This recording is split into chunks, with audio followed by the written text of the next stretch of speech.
Yeah. I don't want to do this anymore. K-pop demon hunters. Oh my gosh, no. Mine is.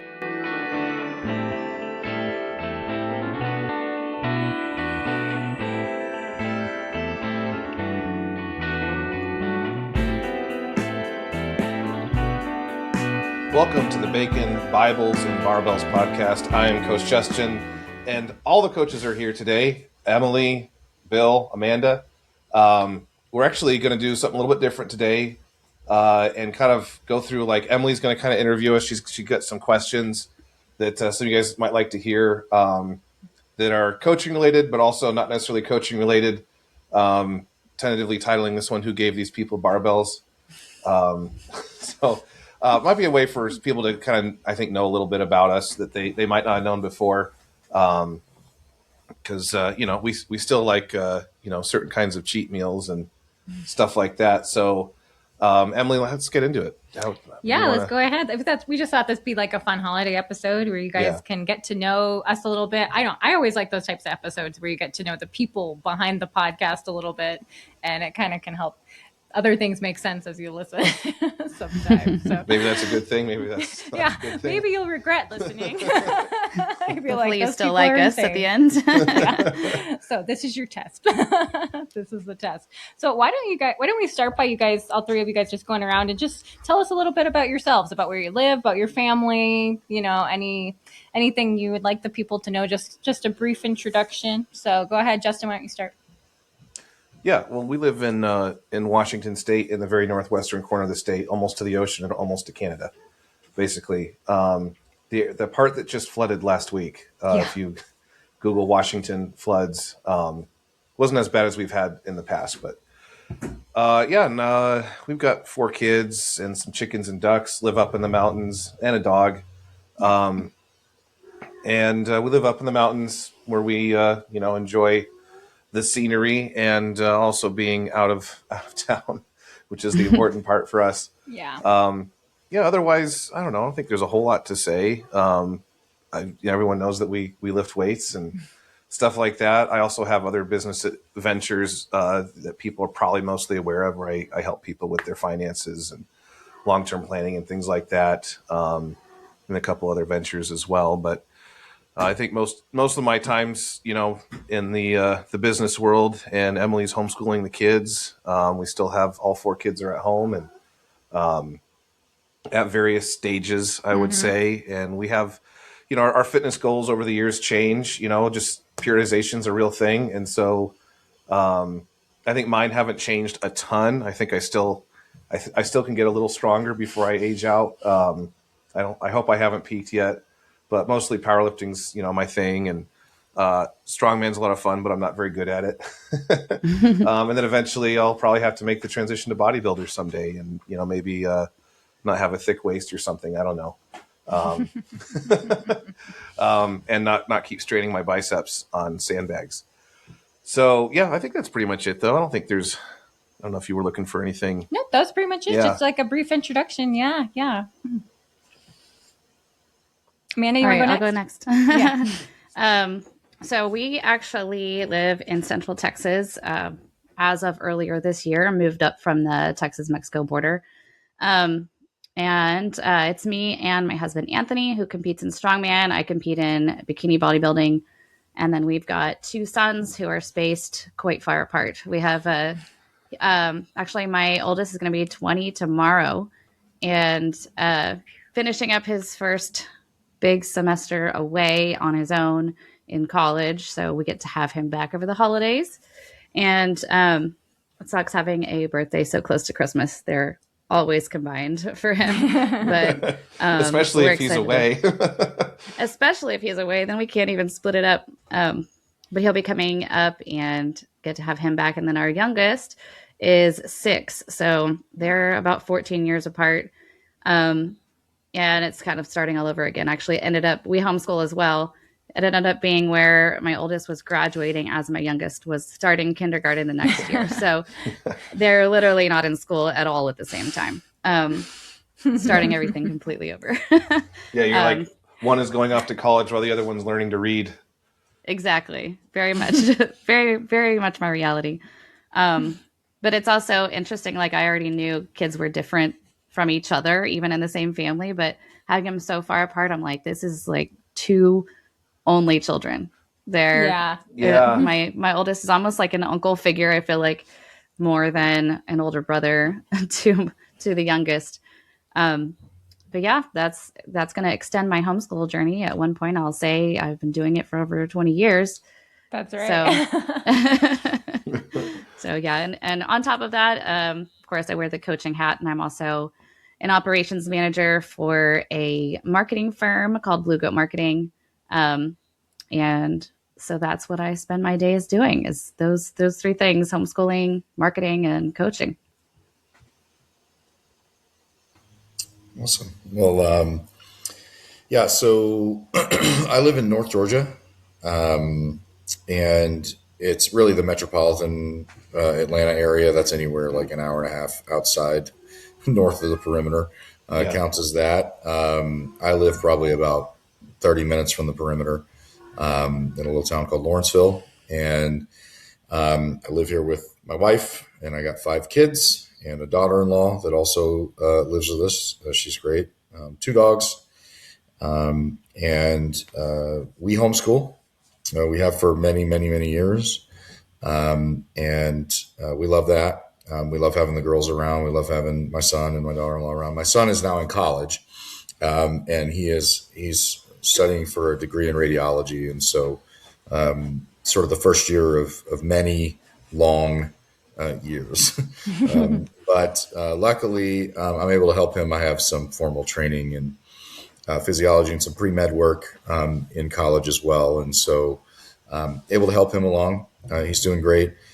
So all that's really exciting. And he's about to turn 20. Our daughters are 16, 15, 13, and 16, 15, 13, and 10. They're that one little space apart. They're almost stair steps, Right. but they're one space apart. So very, very close.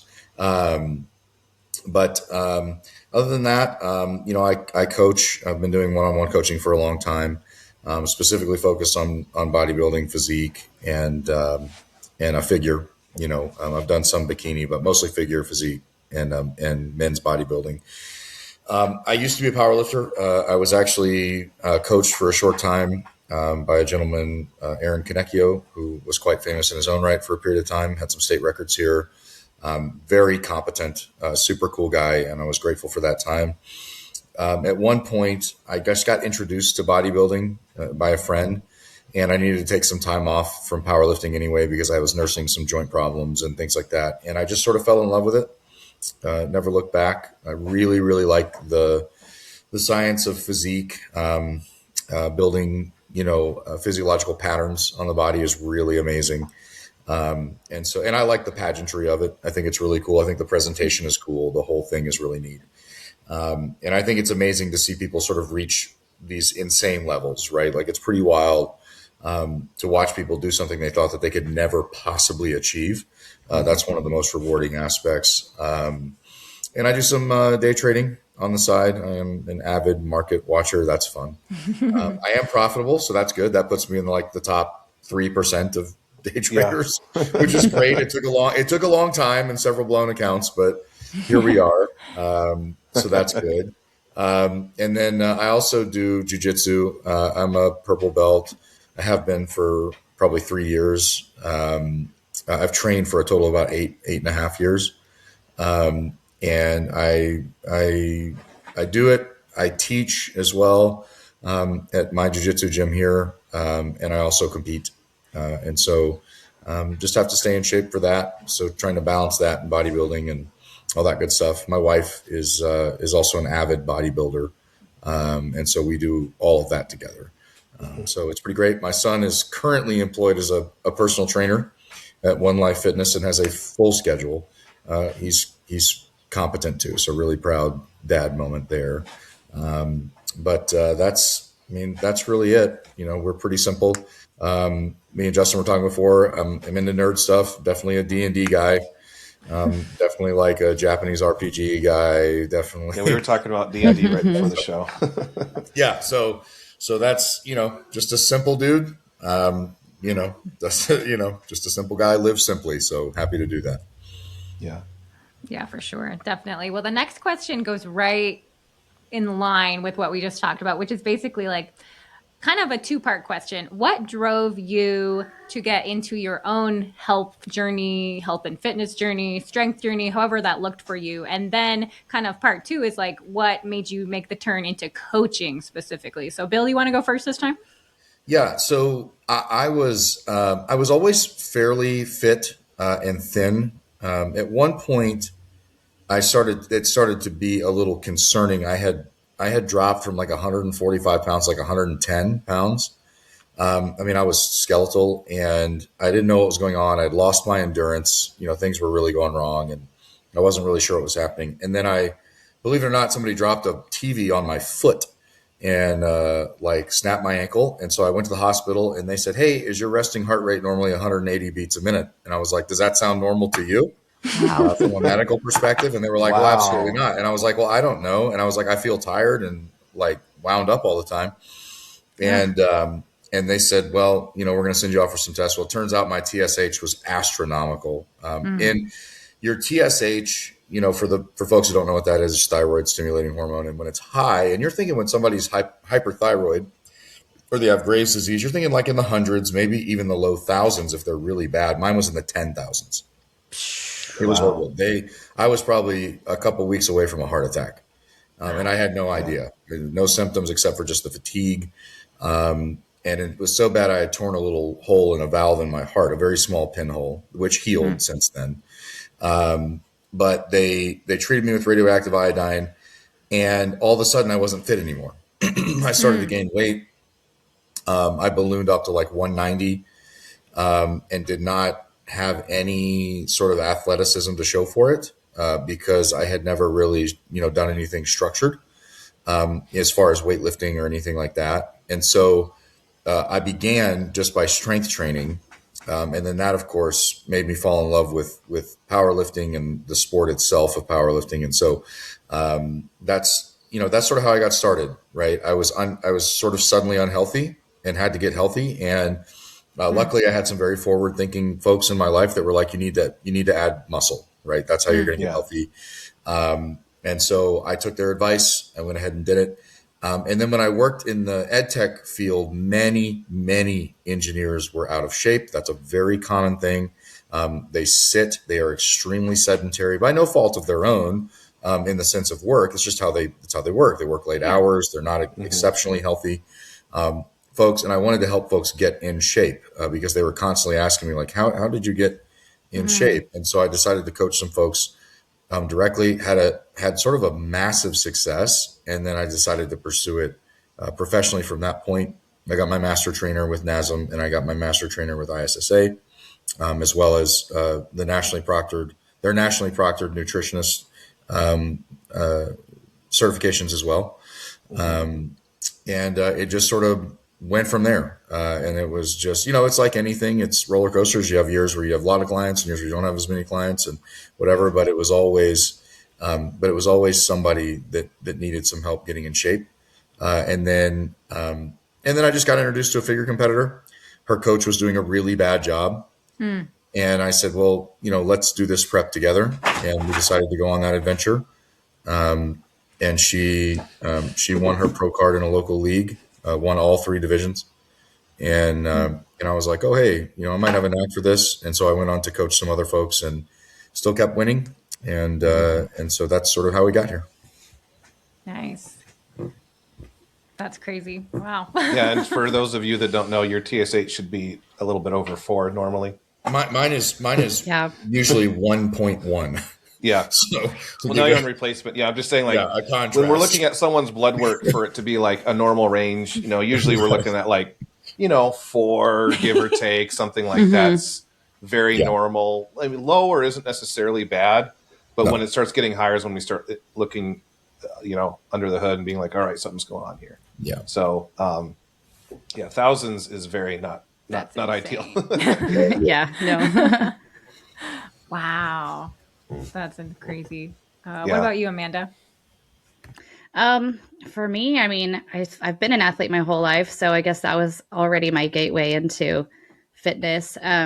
But there's a lot of people who were athletes their entire childhood, don't look like they were when they're adults. So most of the time people quit. And I actually did just stop for a little while whenever I was in my early 20s. Actually kind of considered it a break for myself. I was like, I've been too athletic. I don't want to do anything. Like, just stop. I need a break. Of course, that snowballed on itself. I never gained like way too much weight or got really, really unhealthy or anything. But whenever we started to pursue trying to get pregnant and nothing was happening, I ended up going to get checked out and was diagnosed with PCOS. And that started another snowball of things, just years of medication that many of which I should never have been on, a lot of questioning diagnoses. So it was getting back to healthy was kind of a trying to get pregnant attempt. But I just got really into nutrition. I was working out, but it was more just what programs you can find on like Muscle and Fitness and stuff like that. This cat every time. In the background. So this cat is now just part of the podcast. Yeah, I think it is. So yeah, it was just like whatever online programs. I actually joined the BBB when it started. So I actually learned a lot from the members that were in it and got into learning the ins and outs of fitness and everything like that, and nutrition especially. Was still going through lots of different phases on that journey at that time, but Dave asked me to join the podcast, so I ended up almost being forced to learn a lot because I was co-hosting way at the beginning. Yeah. So most of it was just at the time listening to Dave and Everett chatter amongst themselves, but I learned a lot from them. I learned a lot in the group, and then did a lot of learning on my own, and decided to pursue CrossFit. I actually did pretty well at that. And it was just not a long-term thing. Yeah. I was getting injured a lot. I have exertion-induced asthma. So there were many times that I was having to use my inhaler. It's just way too much high interval for me. So I had to back out of that, tried to pursue powerlifting. I'm just way too small to do something like that. I did increase my strength quite a bit, but I did not have the physique I wanted. And it was not something I ended up wanting to ever compete in because of that.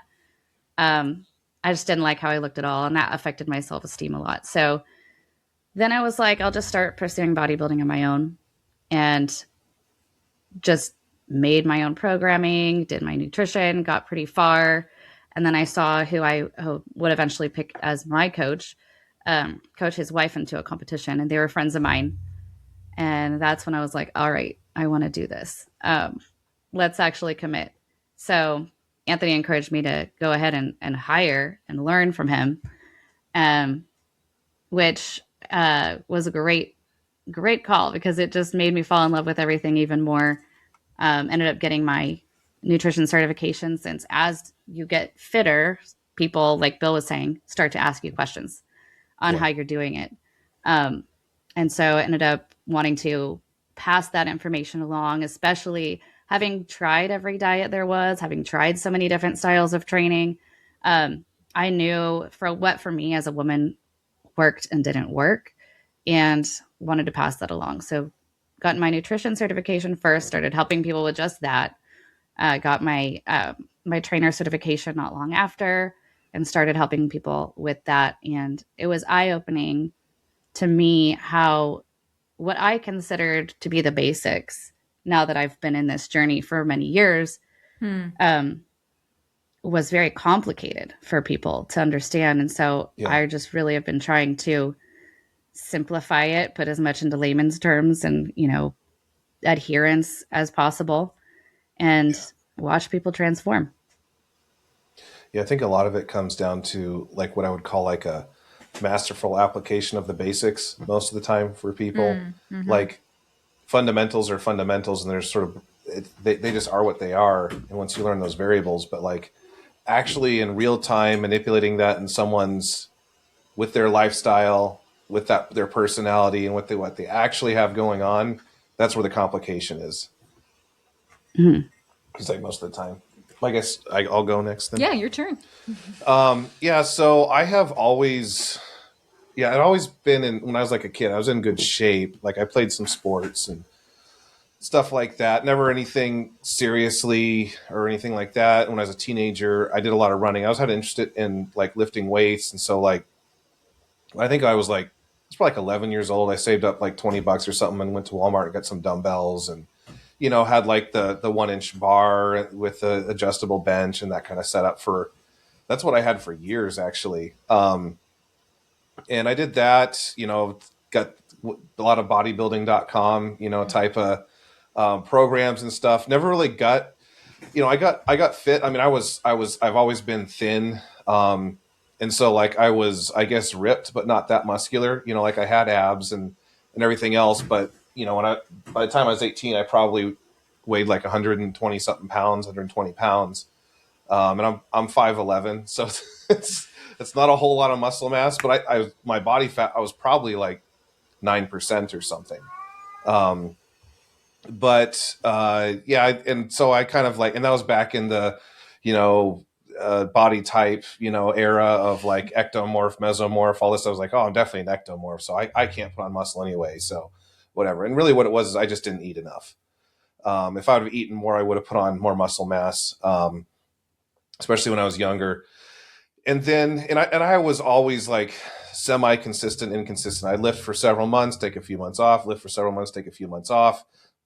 Did a lot of running. Probably around like 19 or 20, my knees started getting tired of running all the time. And so I pretty much stopped running.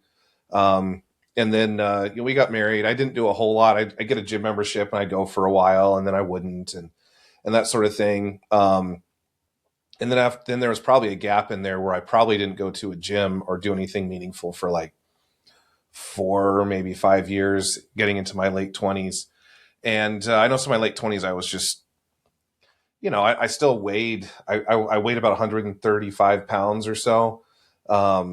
So I wasn't getting fat or anything, but I was just noticing that like, things were getting heavier and there was like aches and pains. Back pain which I'd struggled with anyway, was like constant. And just, I go to pick up like a 50-pound bag of dog food and it was like starting to feel heavy and it didn't feel heavy before, like some of those types of things. And I was just like, man, I'm not even 30 yet. Like, where does this go? So eventually, I wound up I was basically just like, there's got to be a way to do this. And there's no way that like I can't put on much muscle mass like that. People are doing it. Why would I be an exception? And then so I went down the starting strength path for a while. That's how I kind of got started.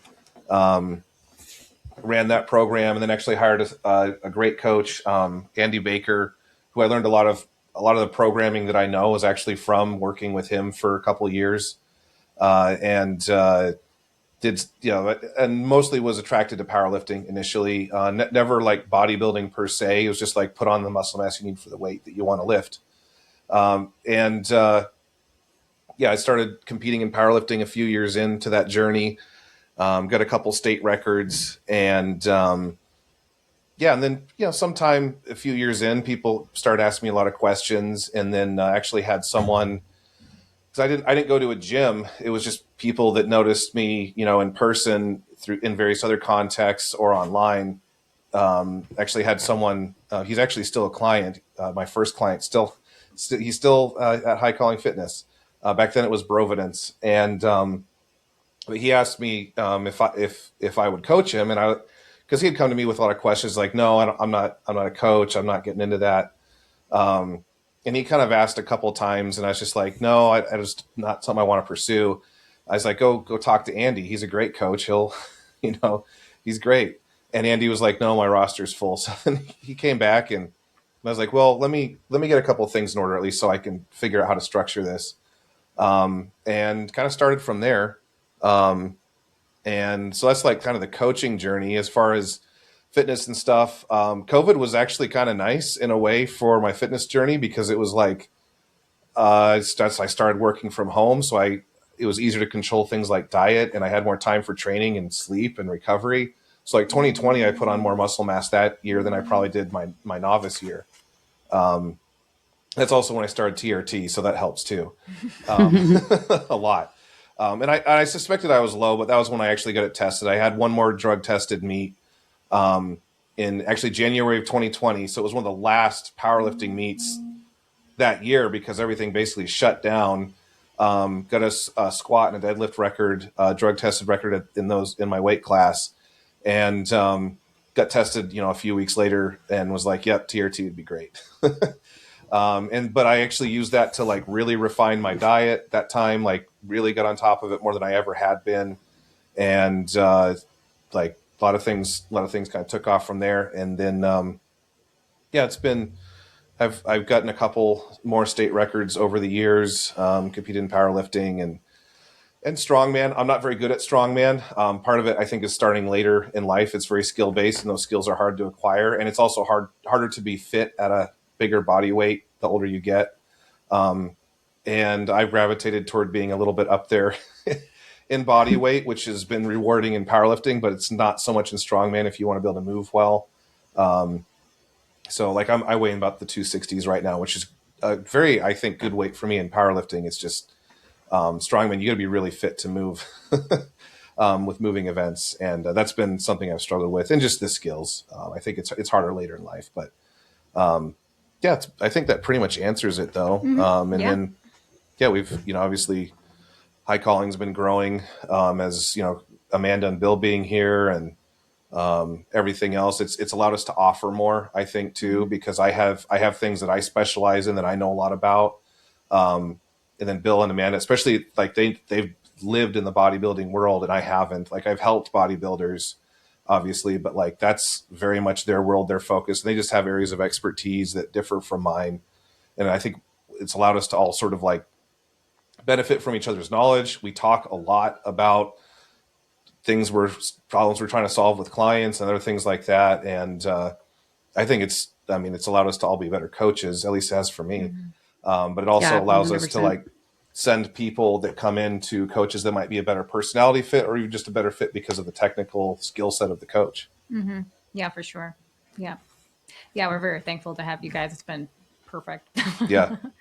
It was actually, it's kind of sidebar. Like I have a friend that's a coach down in Seattle, and we've been texting a little bit recently, and he was like, "Well, you brought other coaches?" Because he's had another coach or two, but he's kind of struggled finding guys that are the right fit and that kind of thing. He's like, "How did you find people that fit really well?" And I was like, honestly, they were friends. So I was like, I don't know how I would add coaches in a repeatable way. I don't plan to, but I was like, I knew them partly because we had done podcasts together and interacted so much that I knew they were good. But I was just, because he's looking for like, how do you find coaches to add to your, and I was just like, I couldn't tell you because I haven't like trained up a coach. Like Bill and Amanda like are a good fit values, for our values, our personalities, and like they're skilled. So like, I was like, I'm sorry, I actually don't know what to say because I couldn't tell you how to like build a coaching brand or anything that like we have this onboarding process and you train up coaches or whatever, because I've never done it and I've never actually had to solve that problem. Mm-hmm. I think you have to make your mission and your values so clear that you attract the right people, honestly. Yeah. I think so far we have. Not that I have experience in that either, but yeah, no, I think that's kind of just it's been more organic than anything else. It was just like a natural fit that I think makes a lot of sense. But it's just like, I don't know, like if all of our rosters filled up, I'd be like, I don't know if I'd be looking for another coach to work here or not, because it's like, I don't know who I would talk to about that, honestly. Yeah.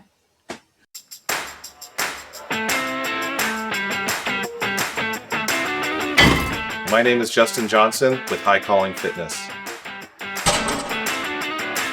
Maybe you're tired, gaining weight, waking up with joint pain, back pain, and a body that just doesn't feel like it used to. You've tried to fix it, but nothing seems to last. What if you don't need another app or crash diet, but a real coach, someone to meet you where you're at and walk with you step by step? At High Calling Fitness, our coaching comes to you wherever you are. No matter where you live, small town or city, across the country or across the world, your health still matters. You don't have to go it alone. We build personalized plans based on your goals, your schedule, and your equipment. even if it's just a set of dumbbells in a small space. This isn't just training, it's a personal partnership. You'll get weekly updates, one-on-one access to your coach, and ongoing support through Zoom and Slack every step of the way. We're here to help you build strength, restore energy, and claim the life you were meant to live. Book a free consult today. Let's talk about your goals and see how we can build something better together. High Calling Fitness, built for the everyday, ready for the extraordinary.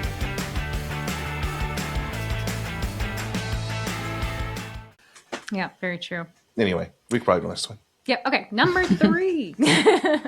Question number 3 is also kind of a 2-part question. And so the first part of it is, what accomplishment in your own personal health and fitness, strength, journey, however you want to define that, are you most proud of so far? So it could be something you've overcome in your health. It could be a lift, that you accomplished. It could be a look that you accomplished, or a measurement or something like that.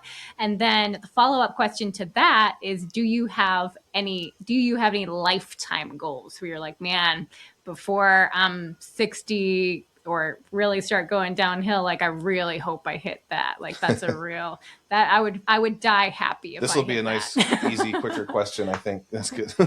Yeah. You've been long ones. I know. Yeah. First couple are kind of long, getting to know you guys a little better. Oh yeah. Yeah. So Amanda, you want to go first this time? Man. Okay. So the first one you said was like, the first one biggest is achievement. Most proud of at this point. And then second one is like lifetime. Okay. It's kind of hard to answer the biggest achievement one, honestly, because I feel like since I have been an athlete my whole life, there have been a string of accomplishments. So I guess what I'm proud of is that I can still be lining those up at almost 40. Mm-hmm. So, I mean, I had a season in gymnastics when I was just a teenager where I won first place at every meet for a whole season. That's a pretty big accomplishment when you're in the, your early teens. But now it's like, well, I'm almost 40. I've been competing in bikini bodybuilding. I've been nationally qualified.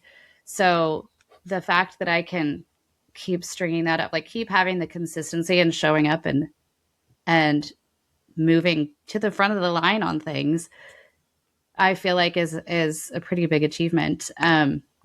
If we're just talking personal goals, selfish personal goals. Yep. On. Then I would really like to become an IFBB pro. But I would settle for first call outs at nationals. So that's I would still pretty consider huge. that. Yeah, I would consider that's that, insane, Yeah, in IFBB, that's a big accomplishment. You're in the top % of a percent to be in first call outs at nationals in IFBB. Yeah, I can see Justin and Bill's wheels turning. It would be like, Masters how do we get division. It would. I do want to go for specifically Masters division. There's only a couple nationals out of the nationals that there are throughout the year that are Masters, but I don't see myself honestly winning next to a 20-year-old. Yeah. So yeah, it could still be pro status and old. Yeah. That's awesome. Yeah. Go ahead, Justin. Best accomplishment to date. Probably, I mean, my best in this world's definitely, as far as personal accomplishment would be when I squatted 677 last year in a powerlifting meet. That lift I'm more proud of than anything else.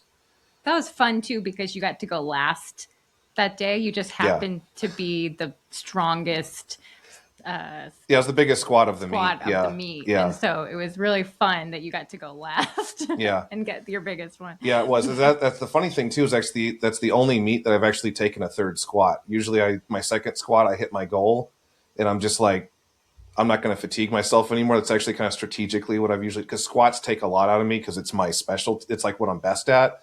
And so like, I don't want a bunch of heavy squats, but it was a big PR because my heaviest squat before that had been like in competition. Well, I shouldn't even go there because my heaviest squat in competition actually had been like 530 pounds a few years before, or 600 pounds the year before. But I had a knee issue and I wasn't pushing it at that meet. So like it was a big jump, and I just want to chip over the state record. I actually should have in a way called for more because it went too smooth. But you only have to beat the state record by like a pound or whatever. So that's what I did. As far as goals, I want to squat 600 in sleeves before it's all over. 700. What did I say? 600. Oh no, I've done that. I just did that a couple weeks ago. That's what I was saying. 700. I want to squat 700 in sleeves. I'd like to actually bench over 400 in competition. I've done it out of competition before, but I've never been able to put that together on the day. Mm-hmm. Bench is my worst lift by far. So if I could do that, that would probably be like the main thing that I'd like to accomplish before I age out. I'm coming into Masters territory, so there'll be a whole set of other records to shoot for that'll be a little bit different, and I think probably more achievable. And I'm also kind of hoping to maybe push strongman a little harder once I'm over 40 as well, because the Masters weights are usually a little bit more doable. And I won't be trying to keep up with 22-year-olds because I'm pretty much always like the oldest guy in strongman when I go to the shows I've been to. Yeah. I'm usually like the oldest guy in the class because it's usually guys that are in their early 20s. And at the 2-day shows, it's like day 2, like they wake up and they're all ready to go. They're at 100%. And I'm just like, guys, I'm dying. Didn't you feel yesterday at all? Yeah, I would to me, those shows, it's just, I've said this here before, but it's like, if we're going to have 6 events over 2 days, I'd rather have 6 events in 1 day. But like, don't make me sleep before because then the rigor mortis sets in. Like, it's just so sore and rigor beat. mortis. Well, but the fatigue of 3 events versus 6 events to me is like, it's hardly different. So let's just all pack it into one big brutal day. Like, that's what I'd prefer. But anyway. Bill, what you got? Well, I mean, I think to date, probably my advances on bench, I got to 385 for a single pretty reliably over several different attempts. And while maintaining leanness, right? Like at that point, I was still like about 13% body fat. I haven't really gotten above 16%, 17%, even on my bulk. So maintaining that strength, pushing to 405, the 385 bench is a big deal. I'm terrible at bench. It has always been a huge struggle for me. Was always a good deadlifter, broke 500s, no problem early on. Was always a good squatter, just built for it. And, and so I think that's probably my proudest one to date, in the gym. And I think, I think goal wise, really it's more centered around, physique and athletics. I mean, obviously I would like to break the 19-inch arm size at some point. I'm 5'9", so that looks pretty huge on me. That would be a very big arm.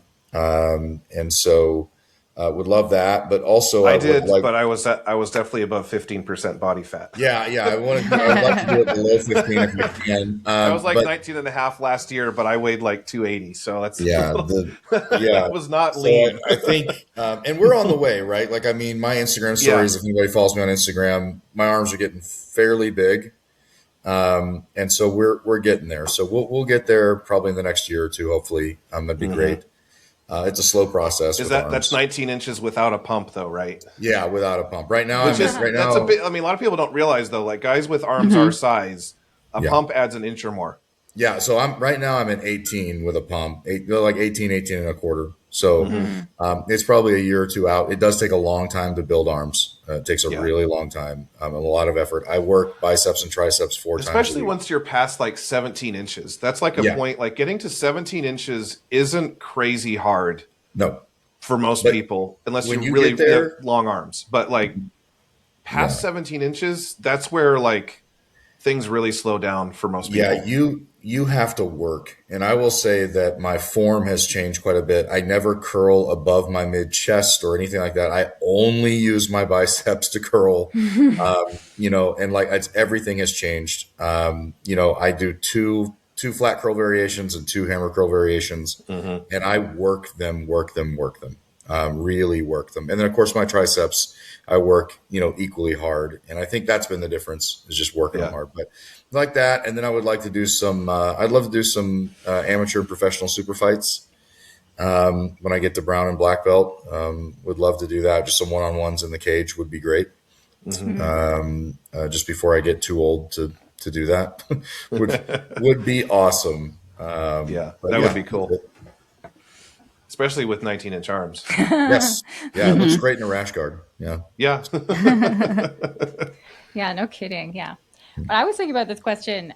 My answer is actually like super silly, but I love that I can crank out push-ups because I have these vivid memories of the hellhole of public school gym class of like for grade being like, okay, how many push-ups can you do? And being able to do like 2. Yeah. Because I was just like not strong. And so I love that I can go, like, if I'm fresh, just crank out like 30 push-ups. Yeah, you can And do it's more like, push-ups in a row than I can. well, yeah, because I'm so much lighter. But Well, I mean, just saying, Yeah, like but it's most women who are over 30 anymore probably can't do one. probably. But I never thought push-ups would just like make me so happy. Yeah. So Yeah, anyway, that's moving on to the next question.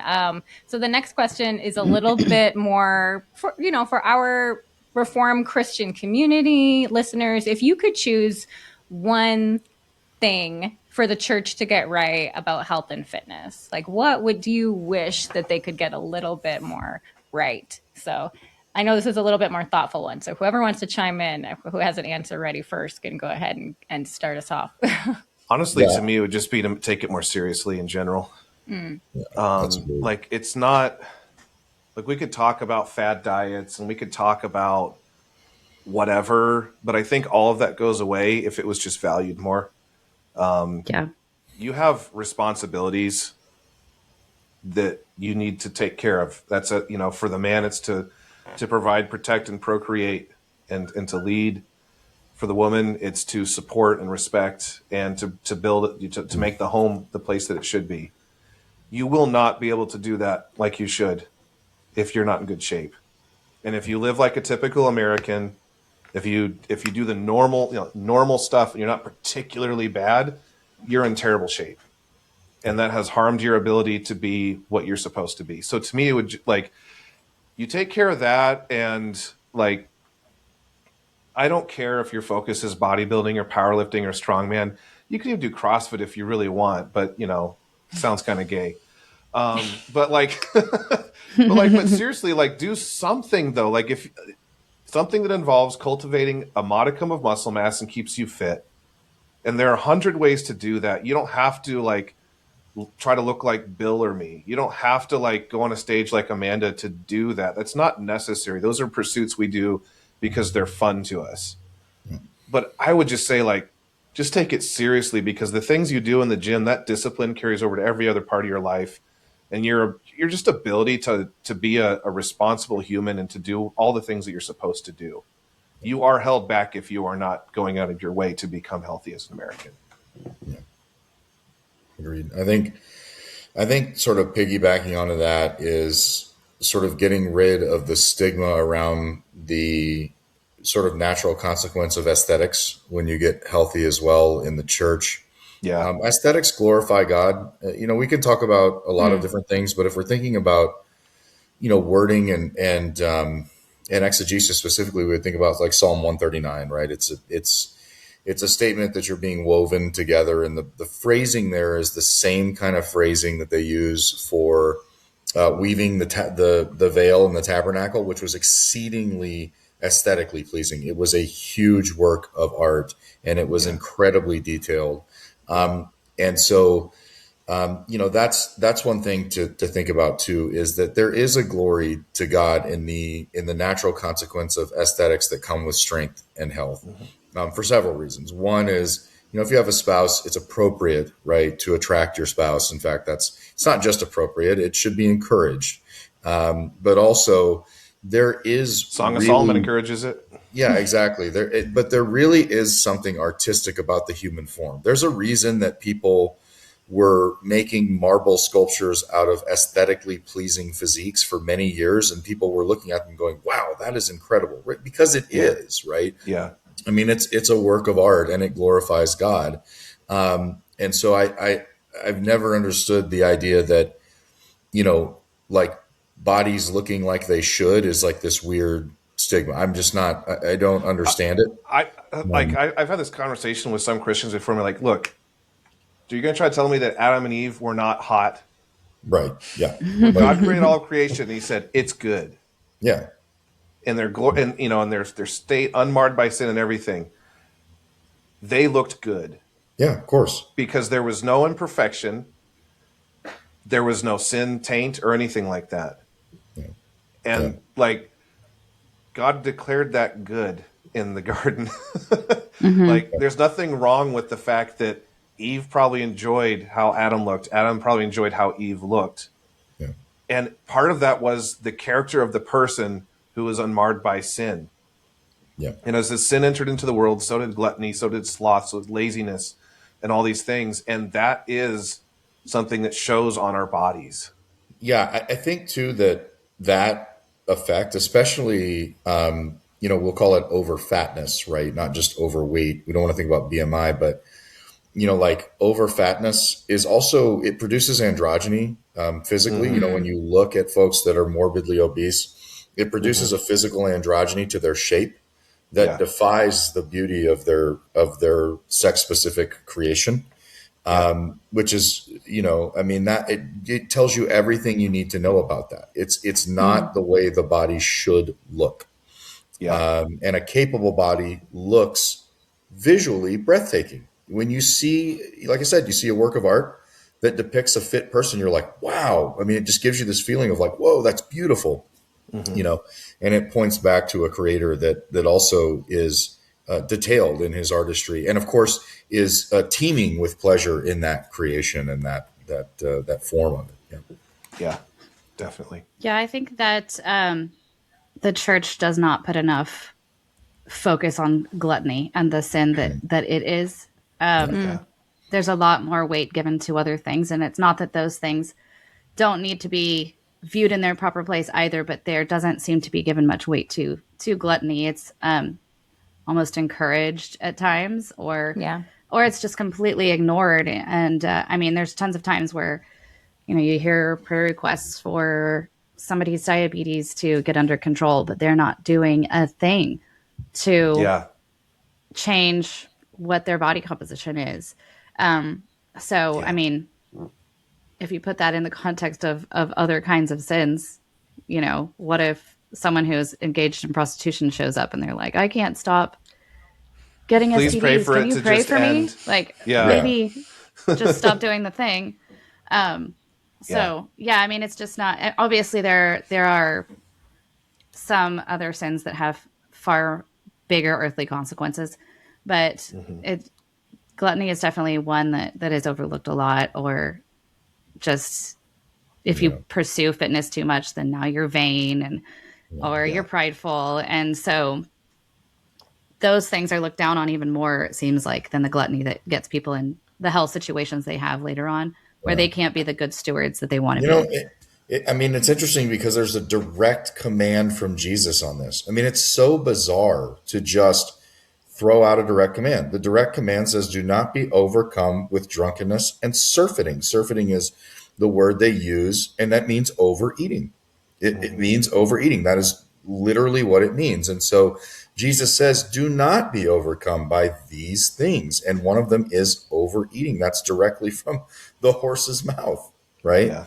And it gets ignored. And, Amanda, I think it's a great point. You have 400-pound pastors rebuking people for the use of pornography, which isn't a bad thing per se, but it really doesn't carry as much weight because that's someone who is undisciplined in one area trying to tell a person to be disciplined in another area, right? Yeah.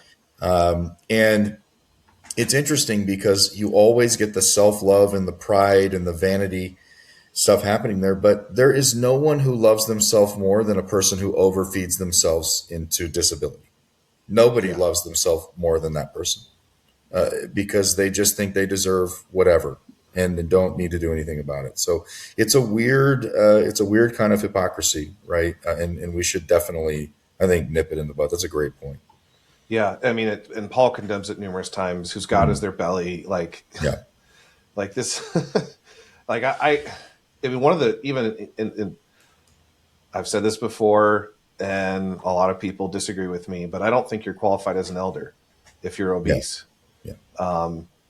like one of the qualifications is like not being addicted to too much wine. But I think a really good correlation of that is also like you're also not addicted to food, Right.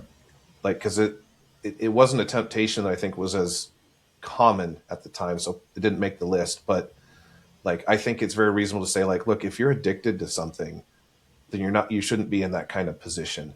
Yeah. But it's not talked about because most clergy are overweight. You know. Yeah. True enough. Well, on that note, let's move into some fun questions. Thank you guys for answering that. I think it'll be really good. So, what's your coffee order? From where? I mean, mine is If mine you is go out easy. to get coffee, if you go out to Yeah, get coffee, Bill. It's cold brew black. Ooh, I The love biggest cold you brew. got. Yep. The That's biggest it. you got. Even better if they mix it with cocoa for texture. Some places will do that. Some places don't. But cold brew, a little bit of cocoa powder, iced and in a very big cup. Nice. I'm not gonna lie. I like Starbucks. For one particular drink, I just get like a venti shaken espresso. I take out the classic syrup, so I don't have any actual sweetener or sugar or anything in there. And so it's basically espresso and 2% milk. But it's cold and it's tall and it has extra shots and it's great. If I'm low on protein or I'm in prep though, it'll be a big cup of ice with a couple shots of espresso and then put a Premier protein shake in it. And there you go. You got your coffee and your protein. Yeah, for me, it's just going to be a black decaf. Yeah, I don't do caffeine very well, but I still like coffee a lot, so just regular black decaf coffee is great for me. Yeah, you just did that yesterday. Yeah. Yeah, that's all I want. What's yours, Emily? You have one. Yeah, I do. I usually have a small dry cappuccino. That's my go-to. Yep, caffeinated. Because I can handle the caffeine. All right, this next one came in from Facebook. It says, "What is your greatest strength and greatest weakness?" Squats and bench. That's probably not what. That's probably not what That order. I know. Bill and I probably have the same answer to that. Powerlifting. So frustrating. Yeah, I mean, I think conceptually, right? I think my greatest strength is pattern recognition. And I'll link these two together in a second, but my greatest strength is pattern recognition. It's really easy for me to pick up on patterns of human behavior, patterns of thought, patterns of progress, patterns of, of setback, or anything like that. It's human nature and physiology to me are as clear as glass. And I just think it's just the way that my mind works. It's not any particular talent. It's just just the way I think about things. And my greatest weakness is somewhat related to the way I think. I take things personally. I get discouraged really easily. I take setbacks very personally. And both of those things, by the way, are, I have been diagnosed with autism spectrum disorder. And one of the things that happens, the patterns is obvious from that, right? But the negative part there is that there's a phenomenon that happens when you're on the spectrum that you feel emotions as though they're the only emotion you've ever felt and the only emotion you will ever feel. So it feels like things are never going to end. In fact, that's the source of autistic meltdowns, right? If you have an autistic child, you would understand that's how meltdowns happen. And so for me, overcoming taking setbacks personally, letting it create impatience and discouragement in me, that's probably my greatest weakness. I mean, I have to talk myself, I think, and hopefully this is encouraging to folks who are in the same position, not even because of any disordered thinking, but just because of human life. I have to talk myself off the ledge several times a day. I mean, it is just really, really difficult, to stay moving and to endure. That endurance is really, really hard for me. So when people say I can't go on, I get it. I really, really do. So that's what I would say. I would say those are the greatest strength and weakness right there. And then squat and bench. Followed up by squat and bench. Yeah.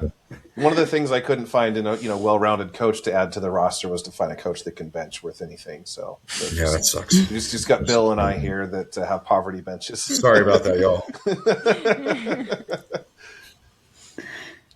Oh man, my greatest strength, I would say, is the ability for my mind muscle connection. I'm really good at feeling if something is working the right thing, which is a very difficult skill to teach somebody. But if you have it, it's really beneficial. So there's, like for example, a lot of girls who want to grow their glutes and they are hitting their hamstrings and they are not touching their glutes at all, Yes. which they should be building their hamstrings too. But I would say that, and this is a benefit of me in the bodybuilding world to be able to have a good mind muscle connection. And because of that, I've gotten fairly good at cueing for people, which is a skill that's necessary to have as a coach. And I found it even beneficial, of course, in the strongman world. They're not growing a particular muscle, but you do need to use certain ones for certain movements. And so cueing because of that has become a strength. Weakness, I would say stubbornness. Like I don't know when it's time to stop something. Taking days off is really hard because I want to keep stubborn with my schedule. I want to get things done, so I'm too stubborn to go to bed on time. Like, just the stubbornness gets me into some places that I would be better off without. And bench then squat. Yeah, so I mean, I guess we did get the good, decent you. I mean, it's still a tiny, puny bench, but comparatively, my upper body is better. What's your best bench press? My best bench, what did I do? I think I did 140 at 120 body weight, which is still not, really impressive. Yeah. But I've never squatted over 200. With You that got the same big body girl weight, I think I was doing like 180. Like, Well, that's like a lot Not of states. that That would be much like a state powerlifting record, yeah, whenever Like, I'd watch the powerlifting comps that my husband would do, I was like, I would be kind of competitive in the bench, but I would never place in the other ones ever. Yeah. Do you have short arms? I don't know. I think they're pretty average. Like Okay.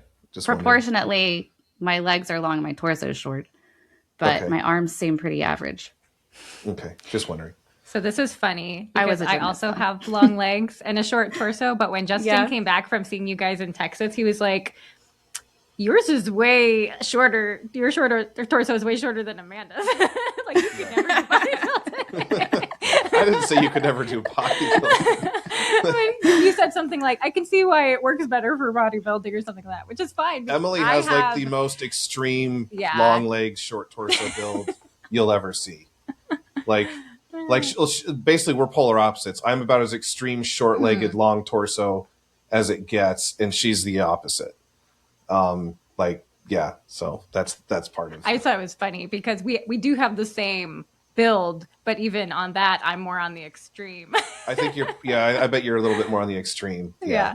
A lot. Yeah. Yeah. It's Anthony's okay. long torso too. And for the longest time when we first were learning to squat, we thought each other was doing it wrong. No, we were just doing it, according to the proportions that we have. Because of you. Yeah. Yeah. Well, he's got long arms, so that helps his deadlift. Yeah. Because he's got a great deadlift. Yeah. I guess for me, it's actually similar. It's almost a combination of some of what you guys said. I'm really good at pattern recognition. Don't think I'm on any type of spectrum that I know of. But I'm very good at pattern recognition in people and processes. It's what's allowed me to do, decent at some of the things I do well. And then I wouldn't say stubbornness, but it does lead to the same kind of thing. Just that I'll work on something or some things, thinking it's what I want, but until I'm miserable, I guess. So like I won't like I'll go way past the point where most people will be like, yeah, I'm done. Which is, in some cases that's been really good. It's been good for business at times and certain other things, even for a family. But it also does not lead to happiness, which is probably Amanda's probably like, yeah. So I wouldn't necessarily call it like stubbornness. It's just more of like maybe it's a lack of self-awareness of self, if that makes sense. But I'll do whatever it is I want to do, long past, where it's maybe necessarily at least short-term beneficial. I guess sometimes long-term benefits have come from it. So it allows me to grind, and hustle. But, yeah. Well, it's like you always say that some of the struggle with driven people is always going to be contentedness. Yeah. That's Everybody true. that accomplishes a lot, those are typically the least happy people, in my opinion. And I'd say that's probably me. I heard a great quote one time that said that it's as easy to get accustomed to success as it is to get accustomed to misery. And it's the two sides of the same coin, right? Yeah. In that regard. So yeah, that makes total sense. Yeah. I think like a good example of like how that plays out is like my last powerlifting meet, I did pretty much everything I meant to do, especially with the squat. That was the big thing. And felt nothing. There was nothing from it, basically, because it was like, okay, on to the next, whatever thing is. But I do think that, people of a different personality type actually get to enjoy their successes in a way that would be nice once in a while. But I like I said, it's kind of like I remember hearing like an interview with Elon Musk. Not that I'm comparing the things I do to his level, but where he basically, was like, you don't want to be in my head. It's not fun. All the things you see me accomplish, it's not because it like gives me pleasure. It just is. Yeah. And I do understand that. And I think all of us here kind of pretty much do. Emily's probably more balanced, but That's think why we're married. Yeah. So like, when he said that, I was like, yeah, I totally get that. From, just on a, in different areas, of course, but I was like, yeah, that makes sense. I know what you're talking about. On another side of that, like you probably achieve things and then you're like, all right, next thing, because it's pretty level. But there's others who like that success, that excitement of the achievement is so high that the crash after is so low. And then it's hard to get back to some form of homeostasis. So yes, could be viewed as a good thing. Yeah, no, that's true. In fact, I've had clients that I've coached through that basically feel like depressed after we hit all the numbers we were trying to hit and we hit the goals and they worked hard. And then afterward, it's like, no, what's my life about? That is a real thing. I don't get the post competition blues like a lot of people do because, I don't know, I guess I didn't get the intra competition high. So I don't know. What's the next one? Next question. We don't want to kill this one. Next question is, if you could only have one cheat meal for the rest of your life, anytime you were going to have a cheat, what would that meal be? Qualify cheat meal first because cheat meal is a meal that is it's not feeding your goals. It's for pleasure. You're eating this because that's just what you want. Yeah. You're not thinking like, well, at least I get this much. What's protein, a purely hedonistic meal that's of no real nutritional value? I already said mine. Yeah, I've got mine. It's easy. Yeah. I want beef tallow fried chicken with mashed potatoes and gravy, macaroni and cheese, and a biscuit, and maybe some mulled wine on the side. That's the most Georgia answer you could probably give. Love it. I mean, I guess wine coolers instead of wine, but Yeah. Yum. Let's see, what would mine be? Since I'm a woman and I can't decide what I want to eat all the time, and it changes based on my mood. Anthony decides. But I would, right? What do you want? Anthony, what do you feel like? I would say the cheat meal that I go to the most is sushi. Just Yeah. like, That's- and see, not like the healthy sushi, but like I'm saying, like all the spicy It's- mayo on it, dip it in all the Okay, sauces, yeah. So the put all like the cream very cheese in it, like Americanized, Yeah, the- dripping yeah. in sauce, deep fried Yeah. maybe. Yeah. like put me It's in a fine food if it coma after. happens to have nutritional value. It's still, Yeah. but it has to be what you want. Yeah. Right. But if I am being healthy and I go get sushi, it's going to be like basically salmon and rice. Yeah. If I go and I am not dieting, it's disgusting. It's Well, that it's shrimp tempura delicious, roll but it's with disgusting extra for you. mayo. Mhm. Yeah. Yeah. You're like deep It's fried, fried, shrimp like tempura. deep fried. roll. hmm Yeah, I guess for me, I mean, my probably just favorite, meal plus dessert is going to be like my pre-comp meal anyway. Is going to be like steak and potatoes, maybe a roll, and then afterward have cheesecake with like blueberry sauce on it. That sounds good. You could probably choose a hedonistic dessert more than a meal, Yeah, but that's not what I asked. yeah. I mean, like I said, cheesecake. I mean, I love good cheesecake, so that one always It's solid. does really well. And Emily makes a great cheesecake, so not very often. Yeah. Okay. Next question. If your workout playlist got leaked to the world, what's one embarrassing song that you have on it? All the songs by Boy What, I guess. Boy, what is that? It's an AI. Oh, okay. Yeah, BOIWHAT. They got like some covers and some originals. It's just silly stuff.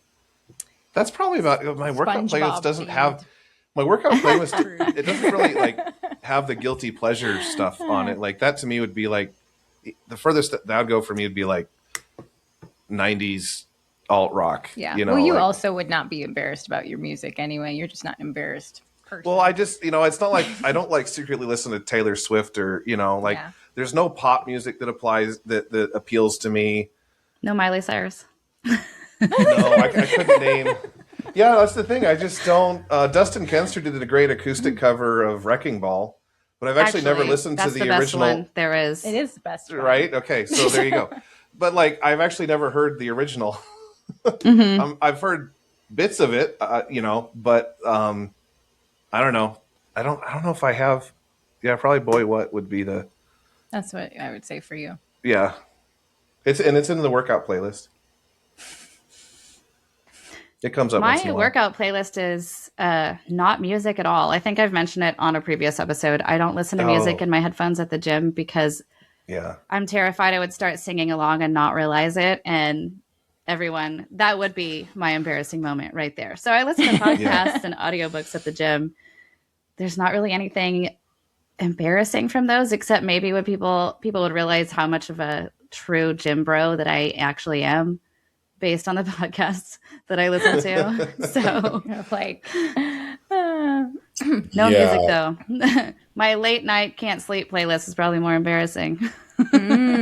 Oh, It's boy bands. And No, it's just like anything 90s or early 2000s, like literally anything that that's whatever. Yeah. people think are That's fair. silly. Hence my 38 years old on my Spotify. Yeah, I mean What is that's it? The like- rewind. like I listen to that stuff. Yeah. Not in the gym, but yeah. That'd be- yeah.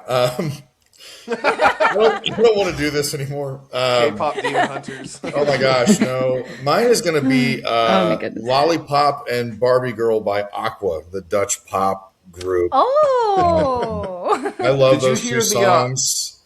The Barbie Girl cover by Electric Callboy. I have not.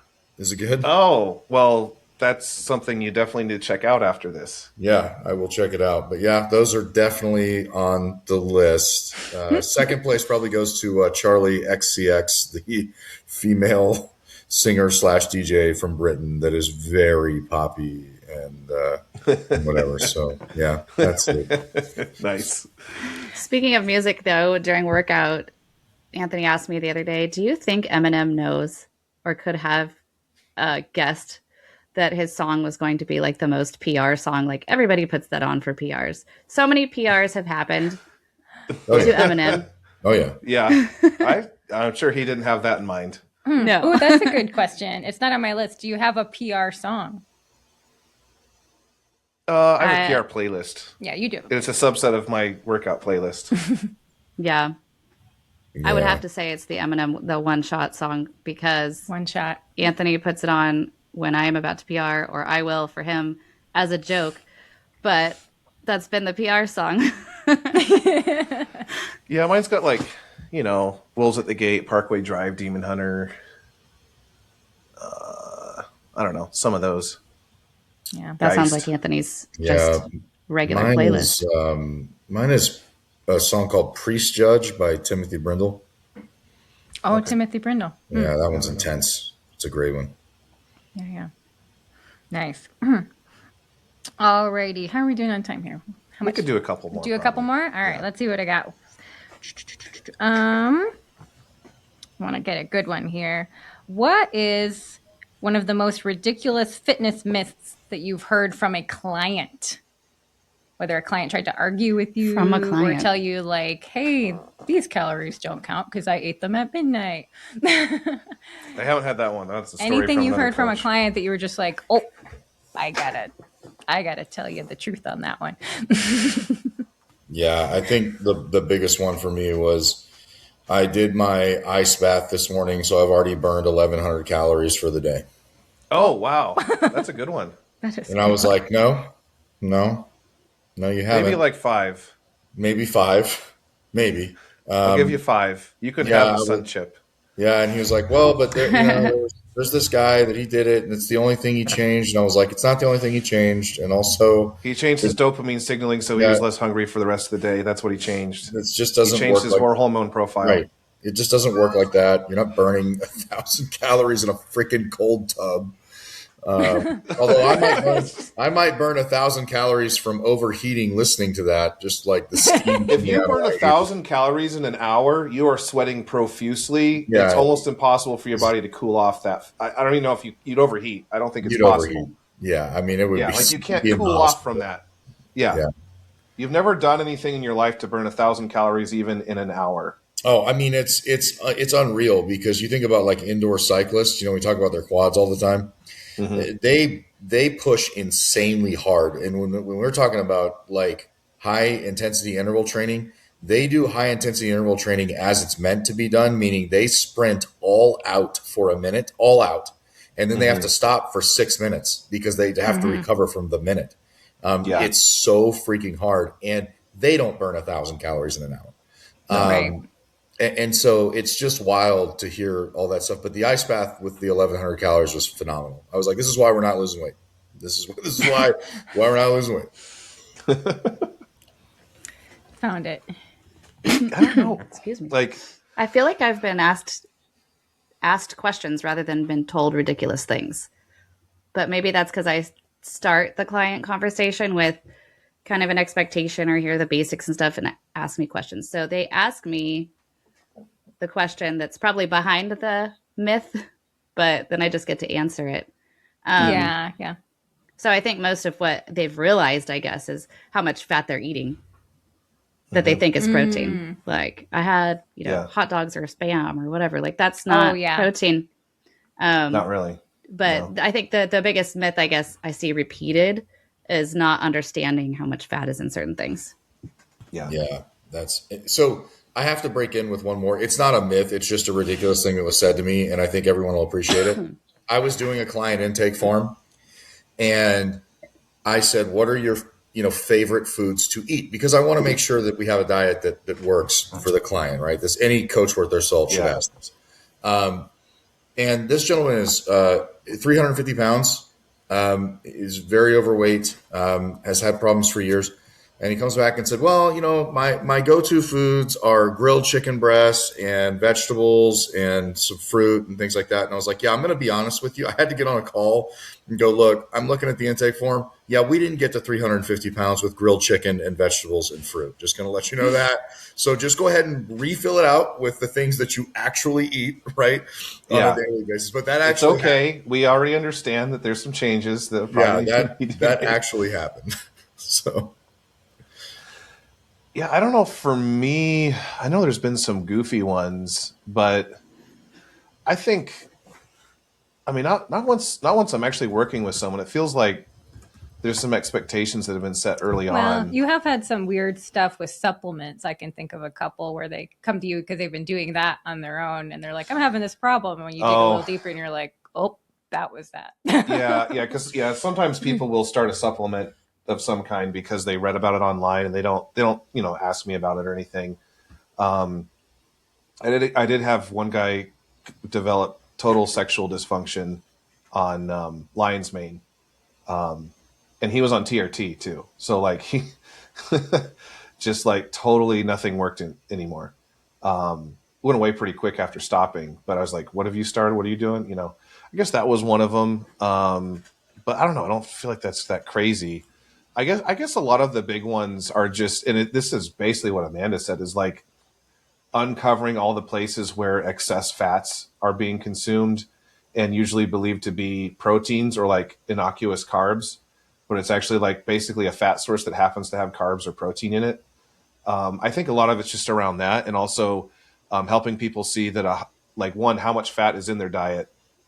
And there'll be specific foods, like I had bacon with this, so my protein, it's like you had a couple grams of protein there, but you really added like 10 grams of fat. Like it's not like eat bacon if you want, if your calories can handle it, but it's not a protein source. And so I think that's a big part of it. And just like seeing how, because of all the high fat diet myths, a lot of it's just like peeling back those layers of how ingrained it is to some people to believe that high protein, high fat is going to be for their health. And all the various ways that plays out with their metabolic health, with their, just hormone profile, how they feel, their digestion.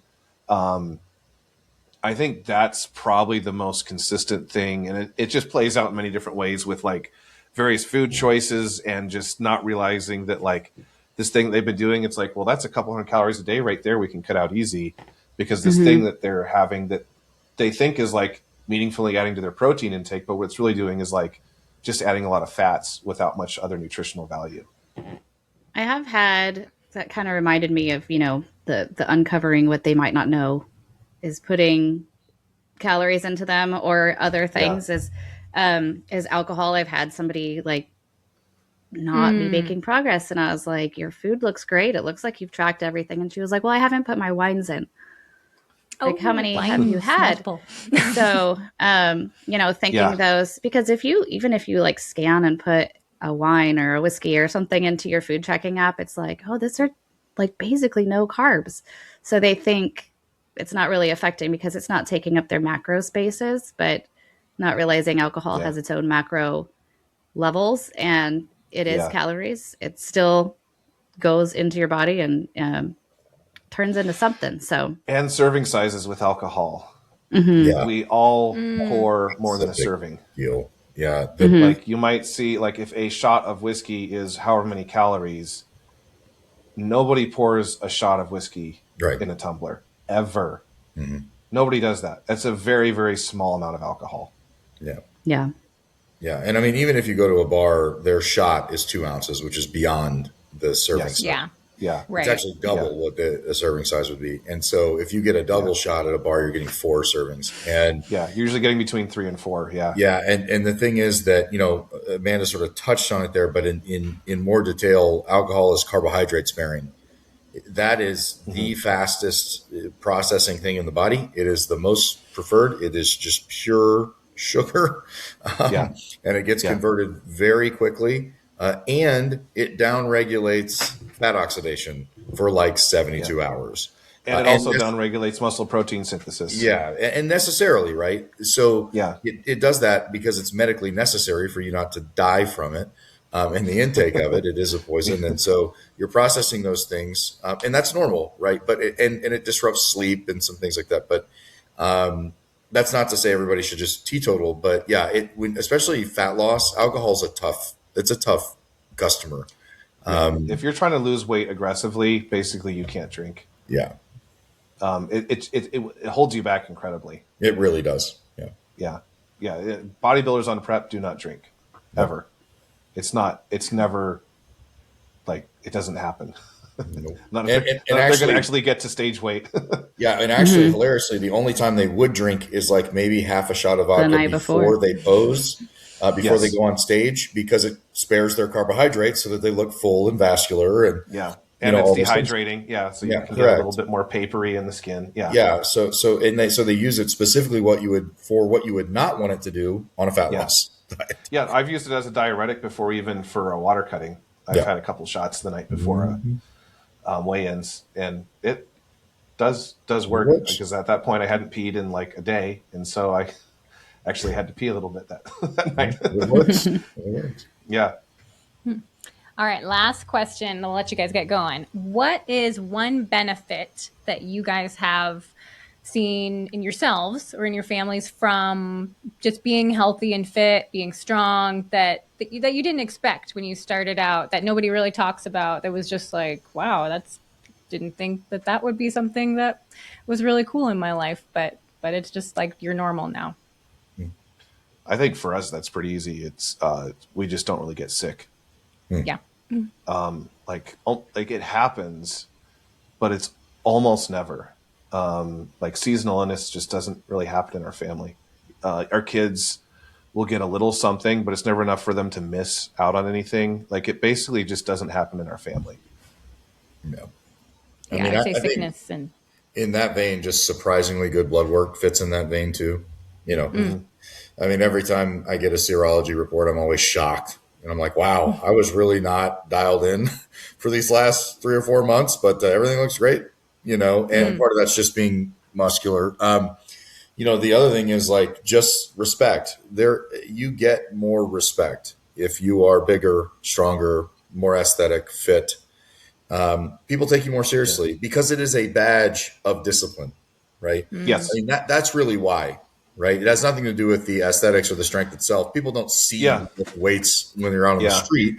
It's just that they look at a person and they go, I know that takes something beyond the norm, right? Yeah.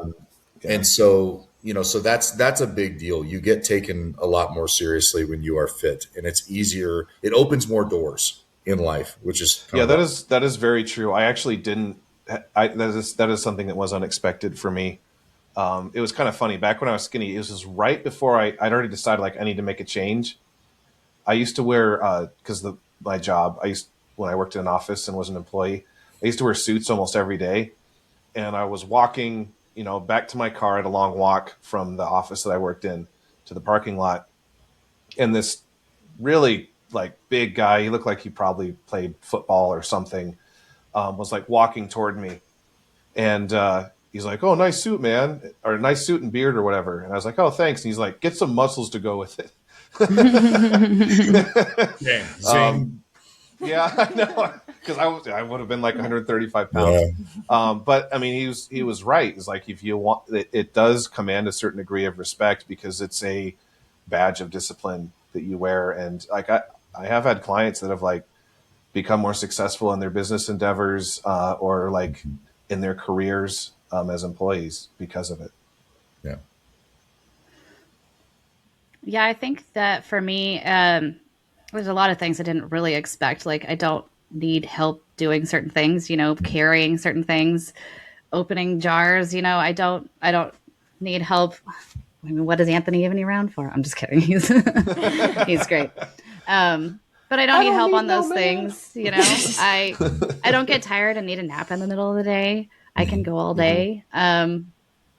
Things like that, just my daily tasks are easier to do. I can pack and load and move my stuff if I need to move. I don't need to ask, help carrying all these boxes or rearranging a room or doing, just things that I do randomly as a homemaker that I'm just able to do with more energy. And that's great.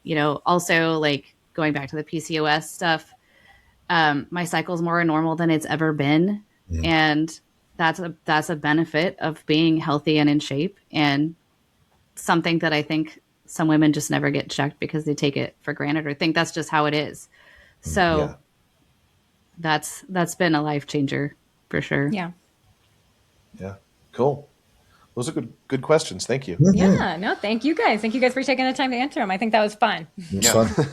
Yeah. A little different change of pace. So, Well, cool. Well, this was a long one. Thanks to everybody who stuck it out. It might even be worth splitting this one up into a couple parts, honestly.